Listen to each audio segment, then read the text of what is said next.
नमस्कार दोस्तों, मैं राजकुमार मौर्य प्रखर इंडिया यूट्यूब मंच पे आपका स्वागत है। इस वीडियो में बात करने जा रहे हैं ओम प्रकाश राजभर की। 2024 का चुनाव आ चुका है। समाजवादी पार्टी ने 16 लोकसभा प्रत्याशियों की सूची को जारी कर दिया है।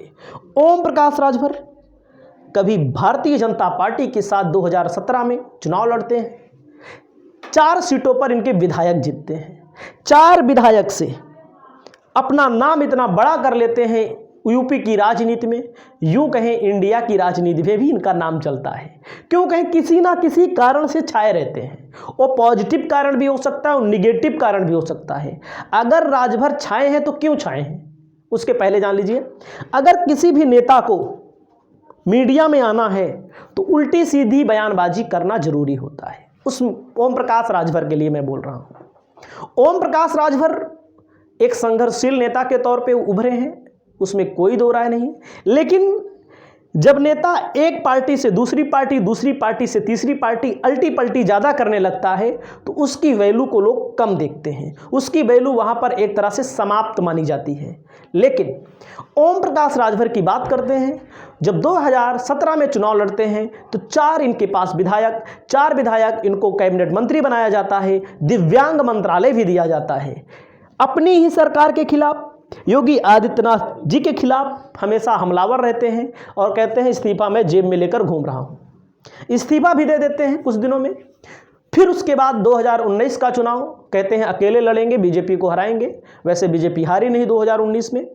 कई सीटों पर ओम प्रकाश राजभर की पार्टी को ठीक ठाक वोट भी मिले, जीत में कन्वर्ट ना हो पाए लेकिन वोट है राजभर समाज का। उसके बाद 2022 की बात करते हैं।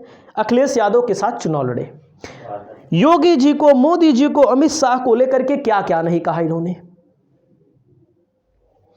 बहुत अपशब्द माने जाते हैं, ऐसे शब्द मैं नहीं बोल सकता हूं, कुछ बयान में बोल भी सकता हूं। योगी जी को इन्होंने कहा चल सन्यासी मंदिर में, देश का सबसे बड़ा झूठा मोदी जी और उत्तर प्रदेश का सबसे बड़ा झूठा योगी जी। ये भी इन्होंने कहा कि ऐसे स्थान पे आपको भेजूंगा, योगी जी को कहा जहां पर भीख मांगने की ट्रेनिंग दी जाती है। ये सारे कुछ बयान हैं जो नेताओं को थोड़ा संयमित रह करके देने चाहिए। फिर बहरहाल अखिलेश यादव के साथ चुनाव लड़े और जो आरोप लगाते हैं अखिलेश यादव गठबंधन धर्म नहीं निभाते, लेकिन मेरा व्यक्तिगत मानना है कि इनको 18 विधानसभा की सीटें अखिलेश ने दिया था लड़ने के लिए। इनके बेटे खुद चुनाव हार जाते हैं। इनके 6 एमएलए जीतते हैं, 6 विधायक इनकी पार्टी के जीतते हैं। मुख्तार अंसारी के बेटे भी जीतते हैं, अब्बास अंसारी। तो ये सारा मैटर चलता है। फिर अखिलेश यादव के ऊपर आरोप लगा करके चले जाते हैं भारतीय जनता पार्टी के साथ। भारतीय जनता पार्टी, मोदी और शाह ने शायद इनको आश्वासन दिया था कि हम आपको उत्तर प्रदेश में कैबिनेट मंत्री बनवाएंगे। लेकिन कई महीने बीतने के बावजूद आज बनेंगे, कल बनेंगे, 2 दिन बाद ये लगा वो लगा, शुभ घड़ी ढूंढ रहे हैं, मंत्री नहीं बन पा रहे हैं। अब मैं बात करता हूं 2024 का लोकसभा का चुनाव आ गया है तो हो सकता है मंत्री बना दिया जाए, क्योंकि दारा सिंह चौहान के लिए रास्ते खोल दिए गए हैं। घोसी में क्या हुआ आपने देखा ही, तमाम बड़ी बड़ी बातें की गई। 2024 में इनको 2 लोकसभा सीटों पर चुनाव लड़ाया जा सकता है। किनको? ओम प्रकाश राजभर की पार्टी को। हो सकता है ओम प्रकाश राजभर की जो पार्टी है उसका चुनाव निशान है छड़ी। छड़ी के चुनाव निशान पर बीजेपी का कोई प्रत्याशी चुनाव लड़ सकता है। बीजेपी प्रत्याशी बीजेपी तय कर सकती है और सिंबल ओम प्रकाश राजभर का होगा। हो सकता है एक सीट पर इनके बेटे को चुनाव लड़ा दिया जाए, इन्हीं के या बीजेपी के सिंबल पर। ये हो सकता है। वो सीट कौन सी होगी, उस सीट का मैं आपको समीकरण भी बताने जा रहा हूं। वो सीट होगी, सबसे पहली सीट गाजीपुर। गाजीपुर में भारतीय जनता पार्टी बहुत वीक पॉइंट पर है।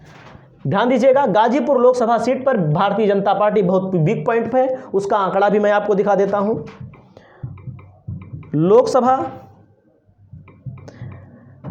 गाजीपुर 2024, उसका मैं आंकड़ा भी आपको दिखा दूं ताकि आपको भी समझ में आ जाए, क्योंकि लोकसभा गाजीपुर का आंकड़ा जो है 2024 के लिए क्या कहता है, रुक जाइएगा थोड़ा से। इसमें आपके सामने दिखाई देगा, नहीं तो कुछ लोग कह देते हैं झूठ बोल रहे हो, ये भी समस्या है ना। सबसे निपटना आसान है, लेकिन किसी भी पार्टी के अंधभक्तों से निपटना आसान नहीं होता है, क्योंकि उनको बताना पड़ता ही है। देखिए आपके सामने गाजीपुर में मनोज सिन्हा जी सांसद रहे, कभी 2014 में जीते थे, लेकिन 2019 में चुनाव हार गए। यहाँ इस समय कश्मीर के उपराज्यपाल हैं मनोज सिन्हा जी। जातीय समीकरण की बात करें तो बाहुबली मुख्तार अंसारी के भाई अफजाल अंसारी 2004 में जीते, 2009 में जीते और 2014 में हार गए और 2019 में फिर जीते समाजवादी पार्टी बहुजन समाज पार्टी के गठबंधन से। 5 विधानसभा सीटों पर सभी पर समाजवादी पार्टी की 4 लोकसभा सीटें हैं, विधानसभा सीटों पर कब्जा है और 1 सीट पर यहाँ पर सुभाषपा की पार्टी का कब्जा है।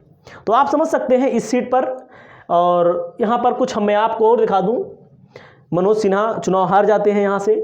और यहाँ राजभर समुदाय के वोट बहुत ज़्यादा हैं, यहाँ पर एक तरह से मान लीजिए ज़्यादा है। तो इस राजभर के वोट को पाने के लिए भारतीय जनता पार्टी इनको ये सीट देगी। जीत होगी कि हार होगी ये समय बताएगा, लेकिन 1 सीट और जो हमारी जानकारी में निकल के आ रही है उसको भी देख लीजिए। जौनपुर जो भारतीय जनता पार्टी के